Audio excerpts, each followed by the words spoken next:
그것들 중에서 내가 어떤 것들을 해나가야 될지를 설정해 보자 라고 말씀을 드렸었어요. 그러면 이제 여기에서 중요한 건 어떤 개념이 들어오게 되냐면 소통이라는 개념이 들어오게 됩니다. 잘 기억해 주셨으면 좋겠어요. 첫 번째, 안녕하세요. 두 번째, 알겠습니다. 세 번째, 고맙습니다. 네 번째, 미안합니다예요. 방법들을 얘기를 막 해주는데 갑자기 이게 무슨 소리냐, 뜬금없이 그거 못하는 사람이 어딨냐라고 생각이 드셨잖아요. 근데 여러분, 저도 생각해보니까 저도 요즘에 안녕하세요, 알겠습니다, 미안합니다, 고맙습니다 이런 얘기들을 제가 잘 하면서 살았나 생각을 해보니까 저 잘하는 것 같지 않더라고요. 그리고 이제 제가 사람들을 아무래도 만날 수 있는 기회들이 많다 보니까 사람들을 이렇게 살펴보고 연기하는 모습도 보고 노래하는 모습도 보고 쭉 그 사람의 삶을 이렇게 지켜보는 관찰자 입장에서 저희가 지금 연기나 노래뿐만 아니라 이제 대화들을 하는 경우들도 많기 때문에 그 사람이 어떻게 이야기를 하고 어떻게 살아왔는지에 대한 얘기를 쭉 듣고 이렇게 물어보기도 하고 그렇게 되면 이 네 가지를 하는 경우가 좀 드물더라고요. 우선 첫 번째로 안녕하세요에 대해서 소개를 좀 해드리고 싶은데, 내가 편의점에 가서 만약에 문을 열면서 직원의 눈을 보고 안녕하세요 라고 이렇게 인사를 하고 할 줄 안다면 정말로 여러분들 마음이 많이 열려 있으신 거고, 이런 분들은 시험장에 가셔서도 교수님들을 쳐다보면서 인사를 하실 때 자기 자신의 그대로의 에너지를 보여줄 수 있는 확률이 굉장히 높아요. 안녕하세요라는 말을 진짜로 잘 못하게 되는 경우들이 많아요. 저도 이제 이렇게 수업을 딱 준비하면서 제가 자리에 딱 앉아있고 학생분들이 오시잖아요. 그럼 오실 때 보통 이렇게 선생님 안녕하세요 뭐 이렇게 얘기한다거나 형 안녕하세요 뭐 이렇게 얘기를 하는 경우들이 있어요. 그런데 안녕하세요를 잘 못하는 분들도 많습니다. 이게 문을 딱 열어요. 그 다음에 안녕하세요 이런 경우들이 많아요. 그 사람은 이제 자기 내면에서는 이 사람한테 인사를 한 거예요. 그런데 우리는 일상생활을 그냥 내가 살아가는 한 명의 사람으로 존재하겠다라고 한다면 사회적으로 뭔가 크게 문제가 될 것 같지는 않아요. 그런데 이제 우리는 배우를 하려고 준비를 하는 거고, 심지어 이제 나를 누군가들 앞에서 소개하는 입시의 현장 한가운데 나 혼자 우두커니 서게 되는 경우가 생기잖아요. 그때 여러분들 잘 준비를 해보셔야 되는 게, 지금부터라도 연습을 해보세요. 지나가는 사람들이래. 저 지나가시면서 이제 여러분들이 어디를 들어가셔야 될 때, 뭐 약국을 가시든지 슈퍼를 가시든지 뭐 어디를 가시든지 가실 때 거기 있는 사람들의 눈을 보고 안녕하세요라고 이렇게 인사를 해볼 수 있는가? 여러분들이 그렇게 마음을 열고 누군가한테 먼저 인사를 할 줄 안다면은 여러분들이 시험장에 가셔서도 문이 열리고 들어가셔서 첫 마디로 안녕하십니까? 이게 아주 명확하고 명료하고 여러분들 그대로를 자신만만하게 드러낼 수 있는 좋은 무기가 될 수 있지 않을까라는 생각이 듭니다. 물론 인사가 없이 그냥 바로 진행되는 데에는 소용이 없을 수도 있는데, 굳이 말이라고 하는 것만이 언어가 아니거든요. 이거는 제가 나중에 꼭 하고 싶은 얘기가 있기 때문에 이거 따로 설명을 하기로 하고, 말로 굳이 하지 않더라도 본인이 계속해서 일상생활에서 누군가를 보면서 먼저 인사를 건네고 인사를 할 줄 아는 것들이 습관으로 몸에 배어 있다면은 인사를 굳이 말로 하지 않아도 그 기운이 상대방들에게 다 전달이 될 거라고 저는 생각을 하고 있어요. 그리고 그렇게 되는 것 같더라고요. 그래서 여러분들이 첫 번째로 신경 써서 연습을 꼭 해보셨으면 좋겠는 게, 일상생활에서 사람들한테 안녕하세요, 안녕, 반가워, 안녕 이렇게 인사를 해볼 수 있는 것들을 연습을 해보셨으면 좋겠습니다. 그 다음에 알겠습니다예요. 알겠습니다. 이게 제가 여러분 존댓말로 했기 때문에 뭔가 좀 딱딱하게 느껴질 수도 있는데 알았어, 그래, 알겠어 라는 대답을 이야기하는 거예요. 이 알겠다라고 대답을 하는 거는 소통에 있어서는 굉장히 필수적인 거예요. 우리가 독백 연기를 한다거나 하더라도 상대방을 앞에다가 놓고 독백을 하는 경우들도 있잖아요.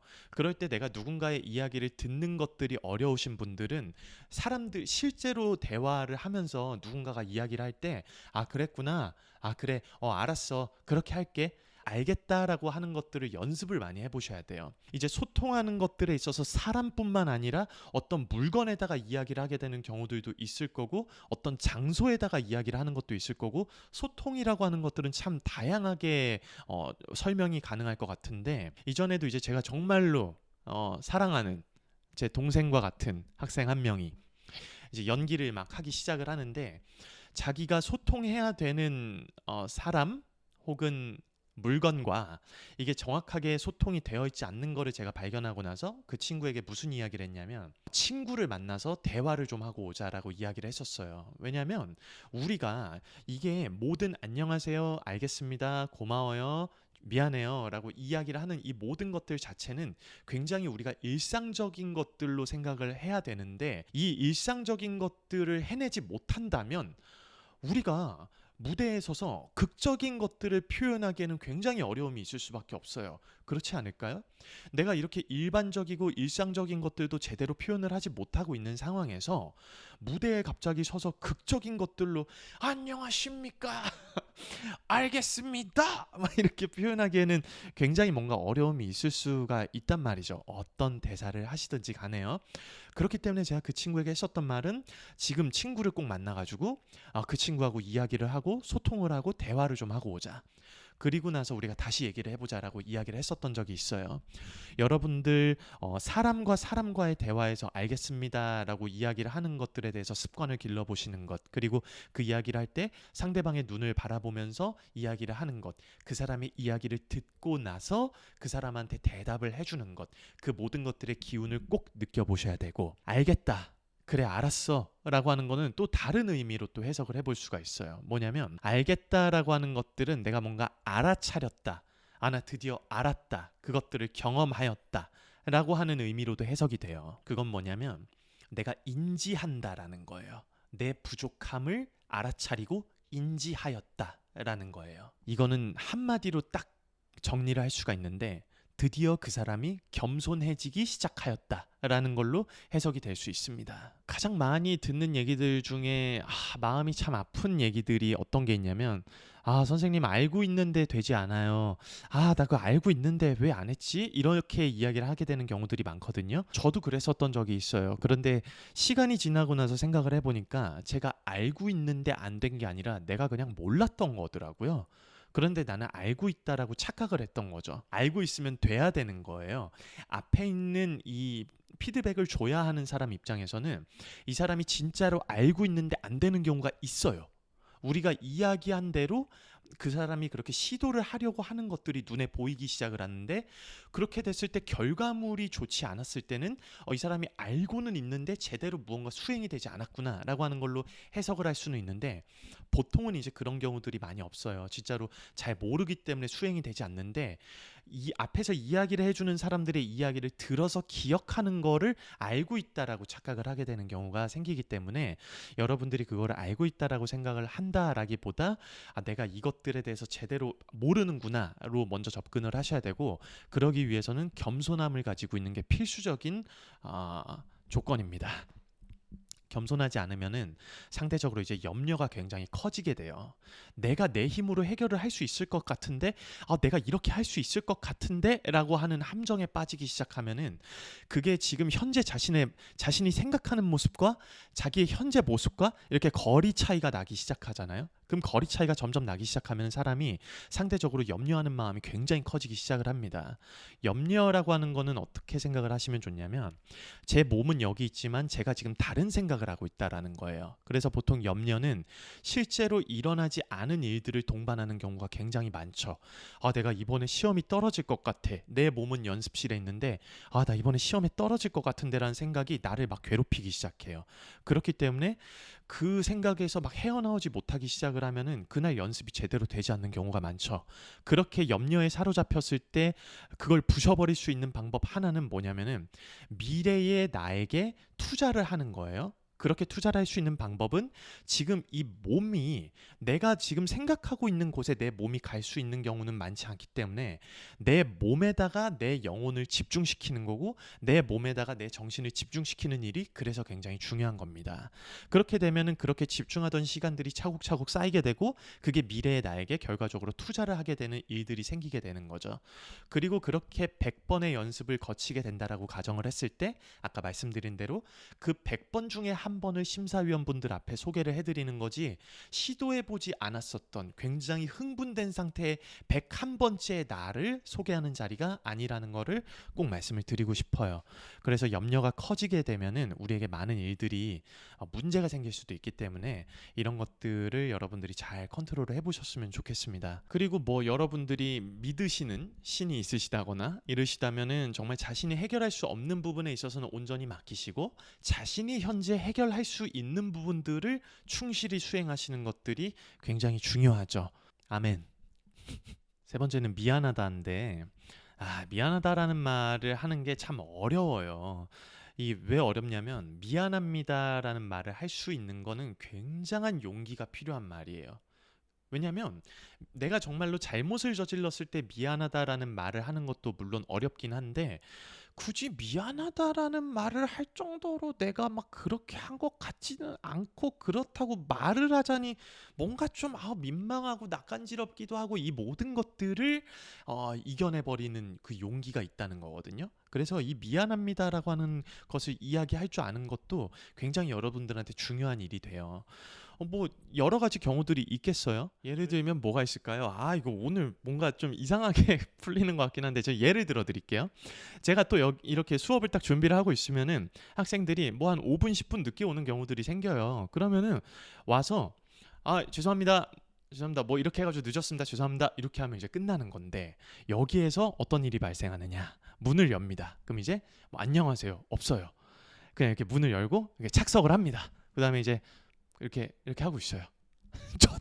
쳐다보고 있어요. 이제 저에게 진행을 하라는 듯이 뭔가 자 이제 내가 왔으니 뭔가 시작을 해봐라. 물론 그 친구의 마음속에는 저에게 들어오면서 인사도 했고 미안한 마음을 가지고 있었을 수 있어요. 그런데 여러분 이제 우리가 중요하게 생각해야 되는 건 뭐냐면 내가 먼저 누군가를 보면서 인사를 할 줄 알아야 되고 내가 정말 미안한 일이 있으면 미안하다라고 이야기를 할 줄 아는 그런 용기가 필요해요.